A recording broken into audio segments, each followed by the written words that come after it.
നമസ്കാരം. Big boss Malayalam season 6 ഇന്നലെ നടന്നിട്ടുള്ള ഫ്രൈഡേ എപ്പിസോഡ് റിലേറ്റഡ് ആയിട്ടുള്ള വീഡിയോ പ്ലസ് ലൈവ് കാര്യങ്ങളൊക്കെ അല്ലേ ഇത്.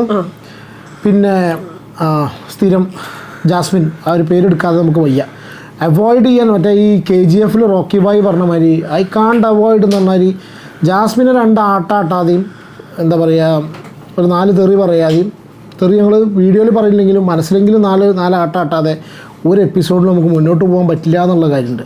പക്ഷെ എന്താ വെച്ചാൽ ഒരു സംഗതി ജാസ്മിൻ ഒറ്റയ്ക്കല്ല തെറി കേൾക്കുന്നതിൽ കൂടെ നമ്മൾ അത്യാവശ്യം നന്നായിട്ട് നമ്മളെ ഗബ്രിയേലിനെയും അത്യാവശ്യം നല്ല രീതിയിൽ പറയുന്നുണ്ട് അല്ലേ ഇതും.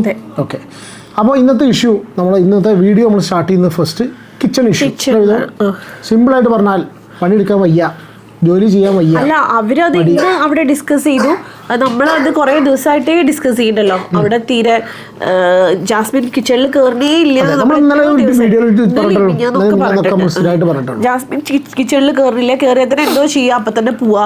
പിന്നെ ഗബ്രിയുടെ കൂടെ മണിക്കൂറോളം ഇരിക്കുകയായിരുന്നു. അതൊന്നും ഒരു വിഷയമല്ല, ടാസ്ക് വിഷയമല്ല, ഓട്ടം വിഷയമല്ല. അതിനോട് മരുന്ന് വെച്ചിട്ട് ഇറങ്ങിയത്. മരുന്ന് വെച്ചിട്ട് എനിക്ക് ടാസ്ക് ചെയ്യണം എന്ന് പറഞ്ഞിട്ടാണ് ഞാൻ ഇറങ്ങിയത്. ORS കുടിക്കായിരുന്നു, ഞാൻ ഗുളിക കഴിച്ചു എന്നൊക്കെ പറഞ്ഞിട്ട് ഇറങ്ങിയത്. ഒരു പക്ഷേ ചിലപ്പോൾ അസുഖം കാര്യങ്ങളൊക്കെ ഉണ്ടായിരിക്കാം മനുഷ്യന്. പക്ഷേ കിച്ചണിൽ കയറാത്ത സംഭവം കണ്ടു കഴിഞ്ഞാൽ വളരെ ക്ലിയർ ആയിട്ട് നമുക്ക് മനസ്സിലാവും ബേസിക് ആയിട്ട് മടിയാണ്. ദോശ ഉണ്ടാക്കാനും മുട്ട ഉണ്ടാക്കാനും അറിയില്ല. ദോശയും മുട്ടയും എല്ലാം നന്നായിട്ട് അറിയാട്ടോ. ദോശ ഉണ്ടാക്കാനും, അതായത് കുക്കിംഗ് മാത്രമേ അവർക്ക് അറിയാത്തുള്ളൂ. അതൊരു സമാധാനം. ഈ തട്ടുകടയിലുള്ള വരി മറ്റേ ചിക്കൻ ദോശയും പനീർ ദോശ എന്നല്ലേ, സാധാ ദോശ അതിൻ്റെ മുകളിൽ ഒരു മുട്ടയും ചോദിക്കാനാണ്. അൻസിബ എന്ന് പറഞ്ഞതിലൊക്കെ കുറേ കാര്യങ്ങളുണ്ടായിരുന്നു. അതുപോലെ കിച്ചണിൽ അപ്പം ഇന്ന് രാവിലെ ഫുഡ് ഉണ്ടാക്കിയിട്ടുണ്ടായിരുന്നില്ല. അതായിരുന്നു പ്രശ്നം. കാരണം ദിലീപ് വരും, ആ ഒരു ബിഗ് ബോസ് പെട്ടെന്ന് റെഡിയാവാൻ പറഞ്ഞപ്പോൾ അൻസിബ കയറിയില്ല. അൻസിബയ്ക്ക് വയ്യായിരുന്നു. എന്നാൽ ഈ 2 പേര് ജാസ്മിനും ജിൻഡോയും കയറണോ പോവുക ഒന്നും ചെയ്യണില്ല. അപ്പോഴേക്കും എല്ലാവരും ചെറിയ ചെറിയ പ്രശ്നം ഉണ്ടാക്കാൻ തുടങ്ങി. അതാണ് പ്രശ്നത്തിലേക്ക് വന്നത്. അപ്പോഴേക്കും പിന്നെ ജാസ്മിൻ ഇങ്ങോട്ട് സംസാരിച്ചിട്ട് എന്താ പറയുക, ഒരു വെറുപ്പിച്ച് സംസാരിച്ചിട്ട് ഒരു മദ്യമായി തോന്നും ജാസ്മിന്റെ സംസാരം കേട്ട് കഴിഞ്ഞാൽ. ഒരു വയ്യട്ടോ. നമ്മൾ ഒരാളെ അങ്ങനെ ഒരാളുടെ സംസാരത്തിനോ ഭാഷേനൊന്നും മോശമാക്കി പറയല്ല.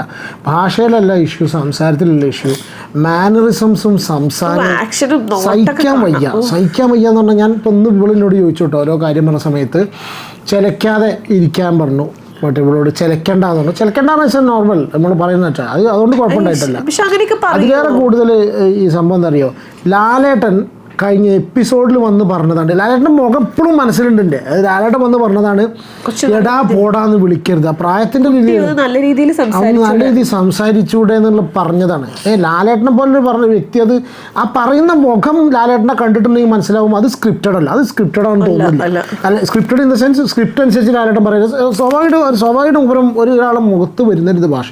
എന്നിട്ട് പോലും ജിൻഡോനോട് ആ സംസാരിക്കുന്ന ആ ഒരു ഭാഷയും എങ്ങനെ ഇതിനെ വിശേഷിപ്പിക്കുക എന്നുള്ള അറിയില്ലല്ലോ. ഇത് ജിൻഡോനോട് മാത്രമല്ല, ഇപ്പം എല്ലാവരോടും ആ രീതിയിലാണ് സംസാരിക്കുന്നത്. പിന്നെ അത് കഴിഞ്ഞു. പരിചയം നമ്മളുള്ള കുട്ടികളോട്, പെൺകുട്ടികളോടൊക്കെ നമ്മൾ പറഞ്ഞു കൊടുക്കുകയാണെങ്കിൽ, ഞാൻ പറയുന്നതുകൊണ്ട് അത്രയും സീരിയസ് ആയിട്ട് പറയാം, നമ്മൾ പറയാൻ ആഗ്രഹിച്ച് പറയില്ല, പക്ഷെ ഓട്ടോമാറ്റിക്കായിട്ട് വന്നു പോകുന്നൊരു സംസാരമാണ്. അതായത് കുട്ടികളോടൊക്കെ നമ്മൾ പറയുക, എങ്ങനെ ആവരുത് ഒരാളെ പെരുമാറ്റം, ഒരു മനുഷ്യനോടുള്ള പെരുമാറ്റം. ഇനിയിപ്പോൾ ഒരു പറയുന്നുണ്ട് റിയൽ ആണെങ്കിലും ഗെയിം ആണെങ്കിലും എന്താണെങ്കിലും മനുഷ്യൻ്റെ ഉള്ളിൽ നിന്ന് വരുന്ന സംഭവമല്ല ഇത് അല്ലേ. പിന്നെ ഏറ്റവും കൂടുതൽ ഇറിറ്റേഷൻ ഇവിടെ നിന്നോട് ചോദിക്കുന്നത്, ഇപ്പം എന്നോടാണെങ്കിൽ എന്ന് വെച്ചാൽ, ഇപ്പം നമ്മളിപ്പോൾ ബിഗ് ബോസ് പോയിട്ടല്ല, കുട്ടേട്ടനോടാണെങ്കിൽ എന്ന് വെച്ചില്ലേ, അതായത് മോനെ, കൊച്ചെ, മോളെ, 10-23 ഒരു പക്ഷേ ചിലപ്പോൾ ഇറിറ്റേറ്റിംഗ് ആവും. ഇതിന് ഫാൻസ് ഉണ്ടായിരിക്കും. ഈ പരിപാടിക്ക് ഒരു 5 ഫാൻസിനെ സമ്മതിക്കണം കേട്ടോ. അത് 21 ഫാൻസ് ഉണ്ട്. ഞാൻ അങ്ങനെ തന്നെ പറയണം, അതിലേറെ കൂടുതലൊന്നുമില്ല. ഒരു 10-25 ആൾക്കാരുണ്ട് കുറേ എണ്ണങ്ങൾ. വല്ലാത്ത അതുകൊണ്ട് എന്താ വെച്ചാൽ ഇതിനെപ്പറ്റി പറയാതിരിക്കാൻ നമുക്ക് കഴിയുന്നില്ല. പിന്നെ മറ്റേ വാലാത്തൻ. പിന്നെ വേറൊരു കാര്യമുണ്ട്, ഇതേ പറയാനുള്ളൂ. എപ്പിസോഡ് കണ്ടില്ലേ, ഇതേ ഉള്ളൂ, അതേ കാണിക്കണുള്ളൂ. പറയണത് വേറെ ഉണ്ട്. കുറേ എണ്ണം ഇവിടുന്ന് പോയിരിക്കുന്നുണ്ട്. നോക്കുകൂലി വാങ്ങാൻ എന്തിനാണ് ഇവിടുന്ന് മുടിയും കളർ ചെയ്തിട്ടും മറ്റേ പ്ലേറ്റ് വെച്ചിട്ടൊക്കെ ചങ്ങായി. വേറൊരു ഞാൻ സായിയുടെ കേസിലേക്ക് വരാം. അതിന് മുന്നേ വേറൊരു സംഗതി പറയാണ്ട്. സിജോ ഒരു സംഗതി പറഞ്ഞിട്ട് പോയി. കാട്ടുതീയാണ് അത്ര. ഏത് കാട്ട്? കുറ്റിക്കാട്ടിൽ മറ്റേ നമ്മളെ ഈ വീടിന്റെ ബാക്കിലൊക്കെ ചെറിയ കുറ്റിക്കാടിൽ കത്തുന്ന തീയാവുന്നുണ്ട്. എന്ത് തീ? സിജോനെ ഈ കാട്ടുതീ എന്ന് പറഞ്ഞപ്പോ നമ്മൾ തന്നെ ഒരുപാട് ഗൂസ് ബംസ് പോലെ ഉണ്ടാക്കിയിട്ട് വിളിച്ചു പറഞ്ഞ ആൾക്കാരാണ് നമ്മൾ. എത്ര 2 ദിവസമായില്ലേ ഏതോ മൂലക്കിൽ ഏതോ വാഷ്റൂമിൽ ആരോട് പ്രത്യേക ഇഷ്ടമൊന്നുമില്ല. ഇവര് 2 പേരും കൂടി സോറി എനിക്കൊരു കോൾ വന്നു, ഫോൺ എടുത്തു, ഫോൺ നിലത്ത് വീണു. ഫോൺ നിലത്ത് വീട് 2ാമത്തെ പ്രാവശ്യമാണ്. ഇപ്രാവശ്യം എൻ്റെ കയ്യിൽ നിന്നാണ്, കഴിഞ്ഞ പ്രാവശ്യം അവളെ കയ്യിൽ നിന്ന് വീണു. അപ്പോൾ ഞാൻ അവളൊന്നും പറഞ്ഞിട്ടില്ല. ഞാൻ ഒന്നും പറയലൊന്നുമില്ല. അത് പോട്ടെ, അത് ഇവർ കർമ്മയൊന്നുമല്ല, അത് ഫോണ് പിന്നെ ചാർജ് കുത്തിച്ച് കണ്ടേ പോട്ടെ, വീണു ഒന്നും ഇവർ അറിയേണ്ടതില്ലല്ലോ. അപ്പോൾ പറഞ്ഞുകൊണ്ടിരുന്നത് സിജോൻ്റെ കേസ് ഒന്നും കൂടി ഞാൻ പറയട്ടെ. ഇതോ കാട്ടുതീന്ന് നമ്മൾ ഒരാളെ പറ്റി അത്രയും നല്ലത് പറഞ്ഞിട്ട്, നല്ലത് പറഞ്ഞാൽ അവൻ പറഞ്ഞൊരൊറ്റ ഡയലോഗ് ഏറ്റെടുത്ത് നല്ലത് പറഞ്ഞ ആൾക്കാരാണ് കാട്ടുതീ എന്നുള്ള കണ്ടീഷൻ. ആ സ്ഥിതിയിൽ ഇവനവിടെ ചെന്നിരുന്നിട്ട് ഒരു പണിക്കും 10 പൈസയുടെ ഉപകാരം, ഇങ്ങനെ തന്നെ പറയണം, 10 പൈസയുടെ ഉപകാരം ഇല്ലാത്ത രീതിയിൽ എന്ന് കളിക്കുന്ന വിചാരിച്ചിട്ട് ഇവൻ പുറത്ത് പോയിട്ട് അവൻ വീട്ടിൽ പോയി കത്തിക്കേണ്ടി വരും കാട്ടുതീ. അതിൻ്റെ ഉള്ളിൽ കാട്ടുതീയായിട്ട് വന്ന മാതിരിയല്ല, പൂത്തിരിയോ കാട്ടുതീ, മത്താപ്പ്, പൂത്തിരി, ഷൂട്ടോ പറയാതിരിക്കും. നോക്കുകൂലി അഭിഷേക്, സായി, മറ്റേ അഭിഷേക് എന്തൊക്കെയോ സായി വന്ന ദിവസം എന്തോ ഋഷി, ഇവരൊക്കെ അർജുൻ അയ്യോ ഒന്നും ചെയ്യാനില്ലാത്ത ഒരാള്. ടാസ്ക് കളിക്കുമ്പോൾ പോലെ ബലൂണ് വെച്ചിട്ട് ടാസ്ക് പിടിക്കുകയും ചെയ്യുകയാണെങ്കിൽ ഈ ബിഗ് ബോസ് പറഞ്ഞാൽ ടാസ്ക് മാത്രമല്ല, ടാസ്ക് കളിച്ചില്ലെങ്കിലും പ്രശ്നമില്ല. ശരിക്കും ബിഗ് ബോസിൽ റോബിൻ ഒറ്റ ടാസ്കിൽ ജയിച്ചിട്ടുണ്ടായിരുന്നില്ല. ഞാൻ പറയാണ്, പണ്ട് വിജയിച്ച കുറേ ആൾക്കാർ, ബിഗ് ബോസിലെ ഭയങ്കര ആളായിട്ടുള്ള കുറേ ആൾക്കാരുടെ പേര് പറയുകയാണെങ്കിൽ ഇവരൊന്നും ടാസ്കിൽ ഭയങ്കരന്മാരായിരുന്നില്ല. ടാസ്കിൽ ശരിക്കും ജയിക്കുക പോലും ചെയ്യാറുണ്ടായിരുന്നില്ല. ടാസ്ക് അല്ല ബിഗ് ബോസ്. ബിഗ് ബോസിൽ പല പല കളികളും ഉണ്ട്, അതേപോലെ ടാസ്കും കളിക്കണം എന്ന് മാത്രം, അതിൻ്റെ ഒരു പാർട്ടാന്നേ ഉള്ളൂ. ഇത് ടാസ്ക് വരുമ്പോൾ മാത്രം ഞാൻ കളിക്കാന്ന് പറഞ്ഞിട്ട് സായി അർജുനൊക്കെ ഇറങ്ങും. അർജുനും സായിക്ക അത് മതിയോ? ബാക്കിയുള്ള സമയമൊക്കെ ഇവർ ഫിസിക്കൽ ടാസ്ക് കളിക്കാനാണെങ്കിൽ ഇവർക്ക് വേറെ വല്ല സ്പോർട്സിന്റെ അതല്ല അടിച്ചോരി തുടയ്ക്കാൻ പോയതാണ് ണ്ടെങ്കിൽ നല്ലോണം പണിയെടുക്കുന്നുണ്ട് കേട്ടോ. ചിലപ്പോൾ ഒരു പക്ഷേ ചിലപ്പോൾ ഓരോരുത്തർക്ക് ഓരോ ഔട്ട്ലുക്ക് ആയിരിക്കാം ഈ ഗെയിമിനെ കുറിച്ച്. ചിലപ്പോൾ അടിച്ചൊരു തുടക്കലായിരിക്കാം, ഇങ്ങനെ രാവിലെ ചൂലെടുത്ത് കിടക്കുക, കുറേ അടിച്ചോരിക്കോട്ടെ, പക്ഷെ എന്തെങ്കിലുമൊക്കെ സംസാരിക്കണ്ടേ. ഇതൊക്കെ സംഗതി ഇപ്പൊ ജാസ്മിനെ കുറ്റം പറയെങ്കിലും സീരിയസ് ആയിട്ട് പറയാലോ, കുറച്ചെങ്കിലും അവിടെ കോണ്ടന്റ് കൊടുക്കുന്നുണ്ട്. പക്ഷെ അത് വെറുപ്പിക്കൽ അത് ഇതെപ്പോഴാണ് രസമാവെന്ന് പറയുക, ജാസ്മിനും ഗബ്രി ഇരുന്ന് വെറുപ്പിക്കുന്ന സമയത്ത് ഇവർക്കെതിരെ റിയാക്ട് ചെയ്യാൻ അവിടെയുള്ള കുറേ കുറേ എന്താ പറയുക വാഴകൾ എന്ന് പറയാം. വാഴ എന്ന് പറഞ്ഞാൽ വാഴ പുതിയ എല്ലാവരും ഉപയോഗിക്കുന്ന ഒരു വേണം. ഒരു പണി നോക്കുകൂലി, ബേസിക്കലി നോക്കുകൂലി തന്നെയാണ് സംഭവം. അവർക്കൊന്നും പറയാനില്ല. ഇന്ന് ഗബ്രി പറയണ ന്യായം എന്നുള്ള പോലെ, ഗബ്രി ഭഗവാൻ, ഗബ്രിയാണ് ദൈവം അവർ ടീമിന്റെ. പിന്നെ വേറെ സംഗതി പറയട്ടെ, ഇന്ന് അസി റോക്കിന്റെ ഇൻസ്റ്റാഗ്രാമിൽ സ്റ്റോറി കണ്ടു അറിയില്ല. അസി റോക്കി ഇങ്ങനെ സിഗരറ്റ് കത്തിച്ചിട്ട് സിഗരറ്റ് കത്തിച്ചിട്ട് പറയുന്നുണ്ട്, പിന്നെ കാട്ടുതീയല്ല സിഗരറ്റിലെ തീയാണ്, ഈ തീ കൊണ്ട് സിഗരറ്റ് കത്തിക്കാൻ പറഞ്ഞിട്ട് കളിയാക്കുന്നത് സത്യം തന്നെയാ. മാറ്റട്ടെ. സിജോനെ കുറിച്ച് സപ്പോർട്ട് ചെയ്ത് സംസാരിച്ച ആളാണ് ഞാൻ. സിജോ വരും പറഞ്ഞപ്പോ ഭയങ്കര ഇൻട്രസ്റ്റ് ആയി. സിജോ വരുന്നതിന് മുമ്പ് തന്നെ എപ്പോഴും ചോദിച്ചിരുന്നതാ ഞാനൊക്കെ, ഈശ്വര സിജോ വരുമോ നല്ലൊരു ഗെയിം കാണായിരുന്നു. എന്ത് വെറുതെ സായി സിജോ ഒക്കെ ക്ലാസ് എടുക്കണ പോലെ കുറച്ച് വർത്താന അതങ്ങനെ ചെയ്തെങ്കിൽ അവർക്ക് തന്നെ മനസ്സിലാവുണ്ടോന്ന് അറിയില്ല. അല്ലേ സായി വളരെ സ്ലോലി ഔട്ട് ഇറങ്ങി, പിന്നെ വാക്കൗട്ടല്ല. അപ്പോഴും ഞാൻ ആ സിബിനൊക്കെ പോയ കണ്ടീഷനിൽ ഇവന്മാർ ഒരു സിബിൻ പോയാലും ഈ 2 പോവാണ്. ഇതുപോലെ എത്ര എണ്ണങ്ങൾ എറിയോ വെറുതെ. പൂജയൊക്കെ ശരിക്കും സംസാരിച്ചു. അഥവാ റോക്കി സീരിയസ് ആയിട്ട് ഞാൻ ഇപ്പോൾ പറയണം, ആ ചങ്ങായി ഞാൻ അന്നും പറഞ്ഞു ഇവൻ റോക്കിന് എനിക്ക് ഇഷ്ടമായി, ഞാൻ റോക്കിന് നല്ലത് പറഞ്ഞാടാ, റോക്കിന് എനിക്ക് ഇഷ്ടമായിരുന്നു. പക്ഷെ അവൻ ചെയ്ത വലിയൊരു തെറ്റാണ്, മൂന്തടിച്ച് പൊളിച്ചിട്ട്. അത് പോട്ടെ. അപ്പോൾ ഞാൻ ഈ സിജോനെ പറ്റി ഇങ്ങനെ ഒരു വലിയ ഗൂസ് ബംസ് പോലത്തെ ഒരു വീഡിയോ ചെയ്തല്ലോ, അതായത് കാട്ടുതീ എന്നിട്ട്. ആ സമയത്ത് തന്നെ നമ്മുടെ കുറച്ച് സ്പെഷ്യലി നിസ്യാൻറ്റി ഒക്കെ ഉണ്ടല്ലോ, അവരൊക്കെ കമൻറ്റ് ഇട്ടിരുന്നു. അപ്പം തന്നെ ഇവനൊന്നും ഉണ്ടായിരുന്നില്ല, ഒരു തേങ്ങ ഉണ്ടാവില്ല.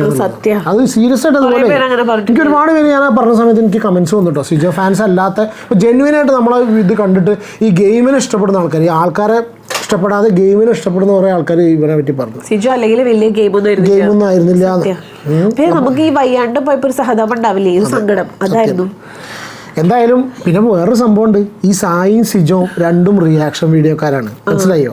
പിന്നെ രണ്ടും ഇവര് എന്താ സംസാരിക്കും, ഇവര് സംസാരിക്കും അതൊന്നും കാണിക്കില്ല, ഇറലവൻ്റ് ആയിരിക്കാം, ഗെയിമിന് റെലവൻസ് ഉണ്ടാവില്ല, ഒരു എന്തൊക്കെയോ ഇരുന്ന് ഇങ്ങനെ പറയാന്നല്ലാതെ. അഭിഷേക് ശ്രീകുമാർ എന്തിനാ ഇങ്ങനെ മിണ്ടാണ്ടിരിക്കുന്നത്? അഭിഷേക് എന്ത് അതെന്ന് വെച്ചാൽ യെല്ലോ കാർഡ് കിട്ടി എന്നുള്ള കാര്യം കൊണ്ട്. അപ്പൊ എന്താ ഉദ്ദേശിക്കുന്നത്? യെല്ലോ കാർഡ് കിട്ടി ഇനിയൊന്നും മുണ്ടണ്ട, ഉള്ള ദിവസം മുഴുവൻ നോക്കുകൂലി വാങ്ങി പോകാൻ. അഭിഷേകിനൊക്കെ നല്ല ഇഷ്ടമാണ്, പക്ഷെ എന്താ അറിയില്ല എങ്ങനെയായി കളിക്കുക. ലാലേട്ടൻ ഇതൊക്കെ ഒന്ന് ചോദിക്കോ? ഇതൊക്കെയാണ് ചോദിക്കേണ്ടത്, അല്ലാണ്ട് കളിക്കുന്നവരെ മിണ്ടാതെ ആക്കിപ്പിക്കല്ല. ലാലേട്ടനെ പറഞ്ഞിട്ട് കാര്യമില്ല, മൂപ്പര് വെറും പാവയാണ്. കാരണം വെച്ചാൽ മൂപ്പർക്ക് എഴുതി കൊടുക്കുന്ന സ്ക്രിപ്റ്റ് എന്താ വെച്ചാൽ അയാൾ അതാ വായിക്കുന്നത്, ആ ചെവിയിൽ വെക്കുന്ന സാധനത്തിലൂടെ പ്രോംപ്റ്റ് ചെയ്യുന്ന സംഭവമാണ് മൂപ്പര് പറയുന്നത്. അതുകൊണ്ട് വെച്ചാൽ ഇടയ്ക്ക് ബബ്ബ വരുന്നത്. കാരണം ചില സമയത്ത് അപ്രതീക്ഷിതമായിട്ട് ഒരു ഡയലോഗ്സ് വരുന്ന സമയത്ത് അവിടെയും പിടി ശ്രദ്ധിക്കുകയായിരിക്കും ഒരു. പക്ഷേ നമുക്ക് അറിയില്ല എന്താണെന്നുള്ളത്. എന്താണെന്നുണ്ടെങ്കിലും നാളെ വരുമല്ലോ, അല്ല ഇന്ന് രാത്രി അല്ലേ? അടുത്ത ഇഷ്യൂ ഇപ്പൊ കിച്ചൺ ഇഷ്യൂവിന്റെ കേസ് നമ്മൾ പറഞ്ഞു. പിന്നെന്താണ് ജയിൽ നോമിനേഷന്റെ ആറ്റ കാര്യം കൊണ്ടാണല്ലോ. ജയിൽ നോമിനേഷൻ അൻസിബയാണ് മാറ്റിയിട്ട് ജാസ്മിനെ പറഞ്ഞത്. ബിഗ് ബോസ് ആക്റ്റീവ് അല്ലാത്തവരെയാ പറയാൻ പറഞ്ഞത്. സംഭവം സത്യമാണ്, ആക്റ്റീവ് അല്ലാത്തതല്ല. അല്ല സംഗതി സത്യം തന്നെയാണ്, പറഞ്ഞത് യാതൊരു തെറ്റില്ല. പിന്നെ പവർ ടീം സെലക്ട് ചെയ്തത് ജിൻഡോനെയാണ് ഡയറക്റ്റ് ആയിട്ട്. അപ്പൊ പിന്നെ ജാസ്മിനെ സെലക്ട് ചെയ്തതിൽ തെറ്റൊന്നുമില്ല. പിന്നെ ഇവര് രണ്ടുപേരാണ് സെലക്ട് ചെയ്തത്. അതിലാണ് ജാസ്മിന് ദേഷ്യം വന്നിട്ട് ആ നോമിനേഷൻ ടൈമില് ജാസ്മിൻ നോറയോട് പറയാ ചിലക്കണ്ടെന്ന്, ചിലക്കാതിരിക്കുക. എങ്ങനെയാ പറയണത്? മറ്റേ ആപ്പുകാരല്ലേ, അവര് പഴയ കമ്പനിയാണ്, അവര് തമ്മിൽ എന്താ ആയിക്കോട്ടെ പോട്ടെ. ഇന്ന് നോറ കുറച്ച് സംസാരിച്ചു. നോറേനെ സപ്പോർട്ട് ചെയ്യണം കേട്ടോ. നാളെ രാവിലെ തിരിച്ചും പറയേണ്ടി വരും. പക്ഷെ അത് സാരില്ല. എന്നാലും ഇന്നത്തെ കാര്യം ഞാൻ പറയട്ടെ, അത്യാവശ്യമായിട്ട് ആരും പറയാത്ത രീതിയിൽ ഒരു പേടിയില്ലാണ്ട് ജാസ്മിന്റെ മുഖത്തൊക്കെ കുറച്ച് കാര്യങ്ങൾ സംസാരിച്ചു. പിന്നെ സീരിയസ് ആയിട്ട് ഞാൻ പറയാം, ജാസ്മിൻ ഇതേപോലെ പറഞ്ഞ പോലെ നമുക്ക് ഇഷ്ടമുള്ളൊരു വ്യക്തിയാണ്. എനിക്ക് പേഴ്സണലി എനിക്ക് ആദ്യം കുറേ എന്താ പറയുക കുറേ എക്സ്ട്രാ എന്നൊക്കെ തോന്നിയെങ്കിലും കുറച്ചൊരു താല്പര്യമുണ്ട് നന്ദനോട് കേട്ടോ. വേറെ സംഭവമൊന്നുമല്ല, ജാസ്മിനോട് കുറച്ചെങ്കിലും തുറന്ന് പറഞ്ഞ് ധൈര്യം കാട്ടാൻ മറ്റു വാഴകളെക്കാളും ധൈര്യമുണ്ട്. മനസ്സിലായോ? ആ സിജോ സായി ടീം അഭിഷേക് ടീമിനേക്കാളും ഒക്കെ ഒന്നും കൂടി. കാരണം എന്താ വെച്ചാൽ ഈ അവളാ 2 വഞ്ചിയിലും കാലിടാണ്, പണിയെടുക്കാത്ത പ്രശ്നം, ഈ കാര്യത്തിലൊക്കെ സംസാരിച്ചത് നന്ദനയാണ്. എന്ത് തന്നെ പറഞ്ഞു അത്യാവശ്യം നല്ല രീതിയിൽ ജാസ്മിൻ കൊടുക്കുന്നുണ്ടെങ്കിലും പിന്നെയും ഇത് പിടിച്ച് നിൽക്കുന്നുണ്ട് അല്ലേ? അത് സമ്മതിക്കണം. ഇപ്രാവശ്യം ചിലപ്പോൾ ഔട്ടായി പോകും. അതൊക്കെ ഞാൻ വിചാരിക്കാം റസ്മിനൊക്കെ ഔട്ടായാൽ മതിയായിരുന്നു. ആ ശ്രീരേഖ പിന്നെയും പവർ ഹൗസിൽ പവർ ടീമിൽ കയറിയോണ്ട് അടുത്ത പ്രാവശ്യം നോമിനേഷനിൽ വരില്ല, ഔട്ടാവൂല. ഓ ശ്രീരേഖയുടെ ഒക്കെ ഇന്നത്തെ ഒരു സ്വഭാവം. അതായത് രാത്രിത്തെ ആ ജയിലിന്റെ ഇഷ്യൂ ഉണ്ടല്ലോ, രാത്രിത്തെ ജയിലിന്റെ ഇഷ്യൂല് ജിൻഡോനെ അടിച്ചടി ഞാനൊരു വീഡിയോ ചെയ്തിരുന്നു, ചെറിയൊരു പോർഷൻ പറഞ്ഞു. ജിൻഡോ തിരിച്ചാണ് ജാസ്മിന്റെ മേലെ 2 തട്ട് തട്ടിയോ, ഇതോ ഈ 2 തട്ട് ജിൻഡോ അതൊക്കെ ഞാൻ അങ്ങനെ തട്ടി, ഇത്ര കറിയാൻ മാത്രമൊക്കെ തട്ടിയോ ഈ ജാസ്മിൻ? ആ കട്ടിയൊന്നുമില്ല, അത് എന്താ കട്ടിയുടെ പരിപാടി ഇതിലൊന്നുമില്ല. ഒക്കെ നമ്മൾ ഓപ്പൺ റിയാക്ഷൻസ് മാത്രമേ ഉള്ളൂ. ഇപ്പൊക്കെ എല്ലാവരും കാണുന്നവരിക്കും എന്തിനാ വല്ല അടി അടിച്ചു. അല്ല ഞാൻ പറയാൻ കാരണം എൻ്റെ കൈ പിടക്കുന്നത് ഈ അടി ഇപ്പൊ ഓക്കെയാണോ? ഈ കുട്ടികളൊക്കെ പറ്റിക്കുന്നത് കൊണ്ടു അടിയുണ്ട്. അതെന്തറിയോ, കുട്ടികളുടെ ശരിക്കും അറിയാഞ്ഞിട്ട് ആ ജയിലിൽ എനിക്ക് ഇന്നും ഉണ്ട് കേട്ടോ ഗോൾഡ്, സോറി. അതായത് ജിൻഡോനെ ജയിലിൽ ശരിക്കും രണ്ടുപേരും ഇങ്ങനെ ഇപ്പൊ ആ ഗബ്രിയൊക്കെ ഉള്ള സമയത്ത് ഇവർ ഇങ്ങനെയല്ലേ കടന്നിരുന്നത്, രണ്ടുപേരും ഇങ്ങനെ കിടക്കും. ജാസ്മിൻ കിടന്ന ആ മൂലക്കിൽ വെള്ളം വെച്ചിരുന്ന സ്ഥലമാണ്. അത് അവൾ അവിടുന്ന് മാറ്റി വെച്ചിട്ട് അവൾക്ക് AC കിട്ടാൻ വേണ്ടിട്ട് അവൾ ഇങ്ങനെ കിടക്കുക. അപ്പൊ ജിൻഡോ പറഞ്ഞു ജിൻഡോ അവിടുന്ന് മാറില്ല, കാല് കിട്ടെങ്കിൽ അപ്പുറത്ത് പോയി കിടന്നു. അത്രേ ഉള്ളൂ. പക്ഷെ അവിടെ ഉള്ളവർക്ക് എല്ലാവർക്കും ഇതൊക്കെ കേട്ട് വന്നപ്പോൾ ആവശ്യം എന്താന്ന് വെച്ചാൽ ജിൻഡോനെ ഇടിപ്പിക്കുക, എന്നിട്ട് മാറ്റി കിടത്താ. ഇവളെ ഒന്നുമില്ല, ഇവള് അടിച്ചതും അവിടെ ആർക്കും ഒരു പ്രശ്നം. ആര് സംസാരിച്ചു അവിടെ? അടിച്ചതിന് നന്ദന ചോദിച്ചു.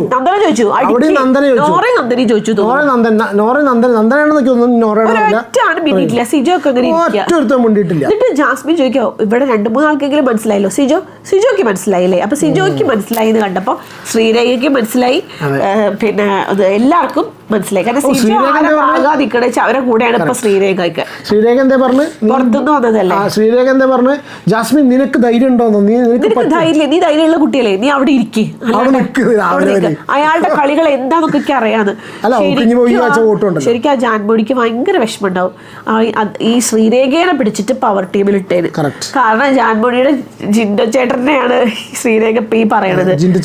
ജിൻഡോ ചേട്ടനെയാ പറയണത്. കാരണം ജിൻഡോനെ ഒരു ബഹുമാനവും ഇല്ല ഈ കുട്ടിക്ക്, ഒന്നുമില്ല. എടോ താൻ എന്താടോ കാണിക്കാൻ, എടോ ഇടിക്കടോ എന്നിട്ട് തല്ല ഇനി ഇതിലെ വേറൊരു റീസൺ മുടിയൊക്കെ പാടെ കാണിച്ചിട്ടുള്ള സംസാരം കേൾക്കുമ്പോണ്ടല്ലോ സഹിക്കാൻ കഴിയില്ല. ഈ ഓർമ്മിപ്പിക്കല്ലേ പൊന്നേ പറഞ്ഞു മറ്റേ ഇയാൾ പറഞ്ഞാൽ മറ്റേ സുരാജിൻ്റെ ഡയലോഗ് പറഞ്ഞു, അയ്യോ ഓർമ്മിപ്പിക്കല്ലേ ദശമൂലം പറഞ്ഞാൽ. ഒരു കാര്യം കൂടി പറയട്ടെ, എനിക്ക് ചെറിയൊരു ഡൗട്ട് കേട്ടോ. അഗെയിൻ നമ്മളൊരു ഡൗട്ട്, സിജോ പുറത്തുനിന്ന് വന്ന സമയത്ത് സിജോ ഉള്ളിൽ വന്നിട്ട് സിജോ കളിക്കുന്ന ഇപ്പോഴത്തെ കളി എന്ന് പറഞ്ഞു കഴിഞ്ഞാൽ ജാസ്മിന്, അതായത് സിജോ വന്നിട്ട് സ്വാഭാവികമായിട്ടും സിജോൻ്റെ പെരുമാറ്റം ജാസ്മിനോട് നല്ല രീതിയിൽ, അതായത് ഇപ്പോൾ ജാസ്മിൻ പോയിക്കൊണ്ടിരിക്കുന്ന സംഭവത്തിൽ അഗെയിൻസ്റ്റ് ആയിട്ടാണ് സിജോ കളിക്കുന്നതെങ്കിൽ സ്വാഭാവികമായിട്ടും സിജോ പുറത്തുനിന്ന് വന്ന വ്യക്തിയാണ്. അപ്പോൾ തന്നെ പുറത്തുള്ള സപ്പോർട്ട് മനസ്സിലാക്കാം. ഇത് സിജോ ഇപ്പോൾ വന്ന് ഇതിൻ്റെ ജാസ്മിനെ സപ്പോർട്ട് ചെയ്യുന്ന സമയത്ത് ആ ഹൗസിലുള്ള മറ്റുള്ള ആൾക്കാർ എന്താ വിചാരിച്ചുകൂടെ സ്വാഭാവികമായിട്ടും പുറത്ത് ജാസ്മിന് പോസിറ്റീവ് ആണെന്നുള്ളത്? അതിനുള്ള ഐഡിയ ആണോ സിജോന്റെ ഭാഗത്തുനിന്ന് അറിയില്ല. ഇത് എന്തൊക്കെ സത്യമായിട്ടോ നല്ലൊരു ബുദ്ധിയാണ്, പറയാൻ പറ്റില്ല. പക്ഷെ ഇതൊന്നും ആരെങ്കിലും അതൊന്നും ആരും കാണൂല. ചങ്ങായിക്ക് വോട്ടും കൊടുക്കാണ്ട് ഇപ്പം അവിടെ ഒരു മൂലക്കിൽ ഇരുന്നിട്ട് ഈ പറഞ്ഞ മൈൻഡ് ഗെയിമും കളിച്ച് ഔട്ടായി പോകേണ്ടി വരും ഈ കോലാണെന്നുണ്ടെങ്കിൽ. പറയാൻ പറ്റില്ല. ചിലപ്പോൾ എന്ന് വെച്ചാൽ അതാണോ ഈ സിജോ കളിക്കുന്ന കളി എന്നറിയില്ല. അല്ല കാട്ടുതീയാണ്, നമ്മള് പിന്നെ വെറും തീ അല്ലാത്തോണ്ടേ. അല്ല ഒരു സമാധാനമുണ്ട് ഈ സീസണിൽ ആരോടും ഒരു ഇഷ്ടമില്ല. സത്യം കഴിഞ്ഞ 2 പ്രാവശ്യവും റോബിന്റെ അന്തം ആരാരുടെ അന്തം അത് ഇത് എന്നൊക്കെ പറഞ്ഞു കേട്ടു. ഒരു സങ്കടം. പിന്നെ ഇപ്രാവശ്യം കുറച്ച് ഇഷ്ടം കുറച്ച് കള്ളത്തിലുണ്ടെങ്കിലും ജിൻഡോനെ കുറച്ച് കുറച്ച് തുടക്കം പറയും. പക്ഷെ ശരിക്കും ശുദ്ധനാ. എനിക്ക് പാവം തോന്നുന്നു. ശരിക്കും ഇതൊക്കെ ശരിക്കും പാവം തോന്നി. പേഴ്സണൽ കാര്യങ്ങളൊന്നും നമുക്ക് അറിയില്ല, നമുക്ക് ഇതിൽ കണ്ടുകൊണ്ട് പറയാം. കുറച്ചൊരു ഇഷ്ടം തോന്നുന്നില്ലേ ഇത് എന്താണെങ്കിലും ജിൻഡപ്പൻ വോട്ടെവർ. പിന്നെ വേറെന്താ ഇത് ഇന്നത്തെ കാര്യമുള്ളത്? ഇതൊക്കെ തന്നെയുള്ള സംഗതി, ഇതൊക്കെ തന്നെ ഉണ്ടാവുള്ളൂ. ഇതന്നെ പറയാനുള്ളൂ. ഇപ്പൊ നാളെ ഇതൊക്കെ തന്നെ നമ്മള് വിചാരിച്ച കാര്യങ്ങളൊക്കെ ചോദിക്കണേ, ആ അടിച്ചതൊക്കെ ചോദിച്ചാൽ മതി. പുതിയ പ്രോമോ വന്നിട്ടുണ്ടെന്ന് സംസാരിച്ചാൽ ഞാൻ പ്രോമോ നോക്കില്ല. അല്ലെന്ന് പ്രോമോ വന്നിട്ടുണ്ടോ? എന്താ ശരി അറിയില്ലല്ലേ. എന്ത് പ്രോമോ? നാളെ പ്രോമോ വരുന്ന സമയത്ത് മിക്കവാറും ജിൻഡോയ്ക്ക് മഞ്ഞക്കാട് അറിയും, അല്ലെങ്കിൽ ജിൻഡോനെ പിടിച്ച് കയറ്റും അല്ലേ? എന്താ ഇത് നമുക്ക് തോന്നുന്നത്? എനിക്ക് തോന്നുന്നുണ്ടോ തിരിച്ച് അൺകട്ട്സേ വന്നിട്ടുള്ളൂ കേട്ടോ, പ്രൊമോ വന്നിട്ടില്ല. അല്ല പ്രൊമോ എങ്ങനെ വരിക കൂട്ടേട്ടാ? അല്ല നാളത്തെ ലാലേട്ടൻ വന്നതിന് ശേഷം രാവിലത്തെ ഷൂട്ടിംഗ് കഴിഞ്ഞിട്ടുള്ളൂ. നാളെ ലാലേട്ടൻ രാവിലെ ഉച്ചയ്ക്ക് മിസ്റ്റേക്ക് കേട്ടോ, ഞാൻ എന്തൊക്കെ ആലോചിച്ച് പറഞ്ഞു പോയതാ. വോട്ടെവർ. അപ്പോൾ എന്താണ് സ്ഥിതി? അല്ല എന്ത് വന്നിട്ടുണ്ടെങ്കിലും തന്നെയല്ലേ സ്ഥിതി. അല്ല ഞാൻ വന്നിട്ട് എന്തെങ്കിലും വല്ല ക്ലിപ്പോ കാര്യങ്ങളോ ഒന്നുമില്ല. അപ്പോൾ പിന്നെ സംഭവം ഒന്നും ഉണ്ടാവില്ല. നാളെ പതിച്ച വീക്കെൻഡ് ഡയറക്ടർ മറ്റേ കൈയാണല്ലോ ഹാഫിസ് ഷംസില്ലേ, അയാളൊരു സ്റ്റോറി കണ്ടിരുന്നു, എന്നെ പിടിച്ച് ഏറെ കയറ്റണ്ട, ഇതിന് ഡയറക്ടർ ഞാനല്ല, ഞാൻ ഇതിൻ്റെ വീക്കെൻഡ് എപ്പിസോഡ് മാത്രമേ ഡയറക്റ്റ് ചെയ്യുള്ളൂ പറഞ്ഞിട്ടൊരു സംഭവം കണ്ടു. എന്ത് തേങ്ങയാണെങ്കിലും വീക്കെൻഡ് എപ്പിസോഡാണ് നമ്മൾ കുറച്ച് പ്രതീക്ഷയോടുകൂടി ഇരിക്കുന്നത്. അതുകൊണ്ട് തുലച്ചു കഴിഞ്ഞാൽ ആൾക്കാരുടെ തെറി മുഴുവൻ വെറുതെ ആ ലാലേട്ടൻ എന്ന വ്യക്തി വാങ്ങിക്കൂട്ടുന്നുണ്ട്. ഇതിൻ്റെ പുറകെ സ്ക്രിപ്റ്റ് റൈറ്റിങ്ങിനോ വേറെ പരിപാടിക്ക് ആരാ നടക്കണ അറിയില്ല, വെറുതെ ആ ചങ്ങായിക്ക് കേട്ടോണ്ടിരിക്കുകയാണ്. എന്തൊക്കെ ഒരു തെറി വിളി ആൾക്കാർ വിളിക്കുന്ന അറിയും. പോട്ടെ, ഒറ്റ കാര്യം കൂടി പറയാണ്ട്, ദിലീപ് ക്ലാസ്സിലല്ല റൂമിൽ വന്നു, ഹൗസിൽ വന്നു, പവി കെയർ ടേക്കർ വന്നു. ദിലീപ് വരുന്ന സമയത്ത് ഞാൻ ഏറ്റവും കൂടുതൽ സീരിയസ് ആയിട്ട് ഞാൻ ഈ റിയാക്ഷൻ വീഡിയോസ് ചെയ്യുന്നതായതുകൊണ്ട് നമ്മൾ ഈ മൂവി റിവ്യൂസും അത് റിലേറ്റഡ് ആയിട്ടുള്ള കാര്യം, അശ്വന്ത് ഗോക്ക് ഇങ്ങനത്തെ പരിപാടിയൊക്കെ വീഡിയോസ് ഞാൻ ചെയ്തിരുന്നു. എൻ്റെ ചാനൽ കാണുന്നവർക്കറിയാം, നമ്മൾ കാര്യമായിട്ട് അതാണ് ചെയ്തിരുന്നത്. അപ്പോൾ ഇത് ചെയ്യുന്ന റിലേറ്റഡ് ആയിട്ട് ദിലീപ് വരുന്ന സമയത്ത് ഞാൻ ഏറ്റവും എടുത്തു നോക്കിയിട്ടുള്ള 2 ആൾക്കാരാണ്. ഒന്ന് സിജോ ടോക്സ് 2.0 എന്ന ചാനലിലൂടെ മൂവി റിവ്യൂ ചെയ്യുന്ന സിജോ, സീക്രട്ട് ഏജൻ്റ് ആയിട്ടുള്ള സായി കൃഷ്ണനും. ഈ 2 ആൾക്കാരും മൂവി റിവ്യൂ പറഞ്ഞിട്ട് അവരുടെ മൂവി റിവ്യൂസാണ്. അതിലൊരു 5 ആൾക്കാരുണ്ട്, അശ്വന്ത് ഗോക്ക്, ഷസാം, ഉണ്ണി, സീക്രട്ട് ഏജൻറ്റ്, സിജോ ടോക്സ്. ഈ 5 ആൾക്കെതിരെയാണ് ബാൻഡ്ര മൂവിൻ്റെ പ്രൊഡ്യൂസർ അജിത്ത് വിനായക് അങ്ങനെ അയാളുടെ പേര്, അയാൾ കേസ് കൊടുത്തിട്ടുണ്ട്. അതിൽ കേസ് ഇവിടെ ഹൈക്കോടതിയിലേറ്റ കേസ് നിലനിൽക്കുന്നുണ്ട് ഇപ്പോഴും. ഇവർക്ക് 5 പേർക്കെതിരെ ബാൻഡ്ര മൂവി, ഈ ബാൻഡ്ര മൂവി എനിക്ക് തന്നെ അതിൽ ഷസാം പോസിറ്റീവ് റിവ്യൂ ആണ്, സായും പോസിറ്റീവ് റിവ്യൂ ആണ് കൊടുത്തെന്ന് അറിയില്ല. എന്താണെന്നുണ്ടെങ്കിലും പിന്നെ ഇങ്ങനെ ഒരു സംഭവം, അത് ഈ ഒരു സംഗതിയും കൂടി നമ്മൾ നോക്കി നിൽക്കായിരുന്നു. എങ്ങനെയാണ് സായി ദിലീപിനെ കുറ്റം പറഞ്ഞിട്ട് ഒരുപാട് വീഡിയോസ് സായി ദിലീപിനെ കുറ്റം പറയേണ്ട കേസാണ് കേൾക്കണോ? സായി ദിലീപിനെ കുറ്റം പറഞ്ഞിട്ടുള്ള വീഡിയോസും പരിപാടി ഇട്ടുണ്ട്. ഇന്ന് ദിലീപ് അവിടെ വന്നിട്ട് ഒരു സാധനം പൊട്ടിച്ചു, എത്ര ആൾക്കാർക്ക് മനസ്സിലായി എന്നുള്ളതറിയില്ല. ദിലീപ് വന്നിട്ട് പറഞ്ഞു തങ്കമണി മൂവിന്റെ ലൊക്കേഷനിൽ ദിലീപിനെ കാണാൻ വേണ്ടിയിട്ട് സായി പോയിട്ടുണ്ട്. ദിലീപ് പറഞ്ഞു കൊടുത്തത് പോയി കാണാൻ പോയിട്ടുണ്ട്. അവിടെ നിന്ന് എന്താ വെച്ചാൽ ഈ ഡ്രസ്സിലായതുകൊണ്ട് ഫോട്ടോ എടുക്കാൻ പറ്റില്ല. ഒരു പക്ഷേ ചിലപ്പോൾ കോംപ്രമൈസ് ടോക്സ് ആണെന്ന് നമുക്ക് പറയാൻ പറ്റില്ല. എല്ലാവരും ഇപ്പോൾ ഇത് റിയാക്ഷൻ വീഡിയോസ് പല ആൾക്കാരും ചെയ്യും. അതിപ്പോൾ ആരോടും ശത്രു എന്നായിട്ടില്ല, നമ്മളൊരു ഒപ്പീനിയൻ എക്സ്പ്രസ് ചെയ്യാണ്. ഇപ്പോൾ ബാൻഡ്ര മൂവീൻ്റെ എന്തോ ഒരു ഒപ്പീനിയൻ സംഗതി പറഞ്ഞു, അത് ഒരിക്കലും ചെയ്യാൻ പാടില്ലാത്ത സംഭവമാണ് ഈ ഹൈക്കോർട്ടും കേസൊക്കെ. കാരണം അത് ഒരു മനുഷ്യൻ്റെ ആവിഷ്കാര സ്വാതന്ത്ര്യമാണ്. നമ്മൾ അതിനും ഞാൻ ഒരിക്കലും ഈ മൂവി റിവ്യൂവിനെതിരെ movie review in the sense ഒരു പടം ഇറങ്ങി ഉടനെ തന്നെ മോശമാക്കി പറഞ്ഞതിന് അഗെയിൻസ്റ്റ് ആയിട്ടാണ് ഞാൻ. കാരണം വെച്ചാൽ വോയിസ് ഓഫ് സത്യനാഥ് എന്ന മൂവിക്ക് ഒരുവിധം എല്ലാവരും മോശം റിവ്യൂ പറഞ്ഞപ്പോഴും കുറച്ചൊക്കെ നമുക്ക് ഇഷ്ടപ്പെട്ട് നല്ല പോസിറ്റീവ് പറഞ്ഞ ആൾക്കാരാണ്. നമ്മൾ ആരും എന്ത് വിചാരിച്ചിട്ടില്ല. ഞാൻ പറഞ്ഞു എൻ്റെ ഞാനും അതെ കുറച്ച് ഞാനില്ലേ കുറച്ച് ഞാനുണ്ട് കേട്ടോ. അല്ല ഞാൻ പറയാൻ കാരണം എന്താ വെച്ചാൽ അപ്പോൾ ഈ ഒരു കൂടിക്കാഴ്ച നമ്മൾ ഏറ്റവും കൂടുതൽ നോക്കി നിന്നിരുന്നത്. അപ്പോൾ ആ സമയത്ത് സായി കണ്ടിട്ട് സായി ഉൾവലിഞ്ഞ് നിന്നുകൊണ്ടായിരുന്നു. സിജോ ഉണ്ടായില്ല കേട്ടോ. ആ കേസ് എന്താ സ്ഥിതി എന്നുള്ള അറിയില്ല. അപ്പോൾ അങ്ങനെ ഒരു സംഗതിയും കൂടി നോക്കി നിന്നിരുന്നു. അപ്പോൾ ഇതൊക്കെയാണ് ഇന്നത്തെ വിശേഷങ്ങൾ. വേറെ എന്താ പ്രത്യേകിച്ചൊന്നുമില്ലല്ലോ. അപ്പം ഒന്നും പ്രത്യേകിച്ച് വേറെ ഒന്നുമില്ല. ഇനിയിപ്പോൾ നാളത്തെ ദിവസം എന്താണല്ലോ, നാളെ പ്രത്യേകിച്ച് ഒന്നുമില്ലല്ലോ, ഡ്രൈ അല്ലേ അല്ലേ. നാളെ എല്ലാവരും ഉറങ്ങും കുറേ നേരം. നാളെ എല്ലാവരും കിടന്ന് ഉറങ്ങട്ടെ, എണീറ്റിട്ട് ബാക്കി കാര്യങ്ങൾ വേറെ എന്താണെന്ന്. ഇനിയിപ്പോൾ ലൈവിൽ രാത്രി എന്തെങ്കിലും സംഭവങ്ങൾ ഉണ്ടെങ്കിൽ ഞാൻ ചെറിയ വീഡിയോസ് അല്ല ഇതിപ്പോൾ രാവിലെയാണല്ലോ നിങ്ങൾ ഈ വീഡിയോ കാണണല്ലേ. വേറെ ഒന്നുമില്ല, പ്രത്യേകിച്ചൊന്നുമില്ല. Take care. നിങ്ങളുടെ അഭിപ്രായം കമൻറ്റ് ചെയ്യൂ. പിന്നെ കമൻസിന് മറുപടി യാത്രയിലായതുകൊണ്ടാണ് കമൻസിന് മറുപടിയുടെ ഒരു ഇഷ്യൂ വന്നിട്ടുള്ളത് കേട്ടോ. എല്ലാം നോക്കിയിട്ട് എല്ലാ കമൻസിനും നല്ല കാര്യം. അപ്പോൾ എന്താ വെച്ചാൽ നമ്മൾ ഡ്രൈവും പരിപാടിയും കാര്യങ്ങളായതുകൊണ്ട് നമുക്ക് കമൻസിന് മറുപടി കൊടുക്കാൻ പറ്റിയില്ല. എന്നാലും എല്ലാവരുടെ കമൻറ്റും നമ്മൾ വായിക്കുന്നുണ്ട്. ഇന്നിപ്പോൾ ഒരു സ്ഥലത്ത് വെച്ചിട്ട് ഞങ്ങളൊരാളെ വന്ന് കണ്ടു. ഒരാൾ ഇർഷാദ് നമ്മൾ പറയണല്ലേ. ഞങ്ങൾ ചെന്ന സമയത്ത് തന്നെ ഒരു സ്ഥലത്ത് ഒരാൾ പുള്ളി പെട്ടെന്ന് വന്നിട്ട് എനിക്ക് കൈ തന്നു. അപ്പോൾ കൈ തന്ന സമയത്ത് ഞാൻ ആരാണ് ഈ മാസ്ക് ഇട്ടിട്ട് തൊപ്പി വെച്ചിട്ട് കൈ തരുന്നത്. ഭയങ്കര സന്തോഷമായിട്ടോ, ഭയങ്കര സന്തോഷം. ഞാൻ സീരിയസായിട്ട് ഞാൻ പറയാം, ഞാൻ ചെറിയ ആത്മാർത്ഥമായിട്ട്. അപ്പോൾ ഇർഷാദ് ഭായി ഇങ്ങനെ വന്നിട്ട് പുള്ളി കൈ കിട്ടി. അപ്പോൾ എനിക്ക് ആരും അറിയില്ലല്ലോ, നമ്മൾ പരിചയമില്ലാത്ത ഒരാൾ രാത്രി വന്നിട്ട് കൈ തരാൻ പറഞ്ഞു. ചോദിച്ചു ഇന്ന് റിയാക്ട് ചെയ്യുന്നില്ലേ, ഇന്ന് വീഡിയോ ഇടുന്നില്ലേ ചോദിച്ചു. കണ്ടപ്പോൾ ഭയങ്കര സന്തോഷം. ഇർഷാദ് ചിന്നു നമ്മളെ പേര് കേട്ടപ്പോൾ എനിക്ക് ആ പേര് പറഞ്ഞപ്പോൾ തന്നെ ഏകദേശം മനസ്സിലായി. അപ്പോൾ അത്രയൊക്കെ തന്നെ ഉള്ളൂ. ഓക്കെ, അപ്പോൾ ടേക്ക് കെയർ. എല്ലാവരും സപ്പോർട്ട് ചെയ്തതിനും ബിഗ് താങ്ക്സ് ഉണ്ട്. കമൻറ്റ്സ് എഴുതുക, നമ്മളെല്ലാവരും വായിക്കുന്നുണ്ട്. അപ്പോൾ പറഞ്ഞില്ലല്ലോ, ഇതോ ബൈ കേട്ടോ.